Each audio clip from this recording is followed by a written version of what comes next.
এক বনে একবার একটি হরিণ ও একটি ইঁদুর বাস করত। হরিণটি তার গর্বের জন্য বনের অন্য প্রাণীদের কাছে খুবই পরিচিত ছিল। সে ছিল বনের দ্রুততম প্রাণী এবং তার গতি ও সৌন্দর্য তাকে অন্য প্রাণীদের থেকে আলাদা করে রেখেছিল। ইঁদুরটি ছিল ছোট, দুর্বল এবং প্রায় হরিণের দ্বারা সে অবজ্ঞা করত। হরিণটি সবসময় ইঁদুরকে বলতো, তুমি এত ছোট আর দুর্বল, বনে তোমার কোনো মূল্য নেই, আমি চাইলেই মুহূর্তেই তোমাকে মারিয়ে দিতে পারি। ইঁদুরটি নীরবে সবকিছু শুনতো আর কিছু প্রতিবাদ করতো না। সে জানতো যে হরিণের গর্ব তার পতনের কারণ হবে একদিন। ইঁদুরটি ছোট হলেও তার ছিল বুদ্ধি, ধৈর্য, আর এটাই তাকে আলাদা করেছিল। একদিন বনের সব প্রাণী হঠাৎ এক বড় বিপদে পড়ে। বনের শিকারীরা এসে ফাঁদ পেতেছিল।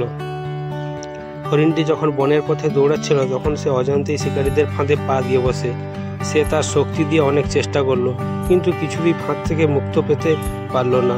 ফাঁদটি এত মজবুত ছিল যে তার গতি ও শক্তি এখানে কোনো কাজে আসছিল না। হরিণটি যখন বুঝলো যে সে আর কিছুই করতে পারবে না, তখন সে হতাশ হয়ে পড়ল। হঠাৎ সে দেখে ইঁদুরটি তার কাছে এসে হাজির হয়েছে। ইঁদুরটি বিনয়ের সঙ্গে বলল, হরিণ ভাই, আমি যদি তোমাকে সাহায্য করি তাহলে তুমি কি আর কখনো আমাকে অবজ্ঞা করবে? হরিণটি তখন কৃতজ্ঞতার সঙ্গে বলল, ইঁদুর ভাই, যদি তুমি আমাকে সাহায্য করো আমি আর কখনো তোমাকে ছোট মনে করব না। আমি বুঝতে পেরেছি বনের প্রতিটি প্রাণীরই আলাদা মূল্য আছে। ইঁদুরটি হেসে বলল, তাহলে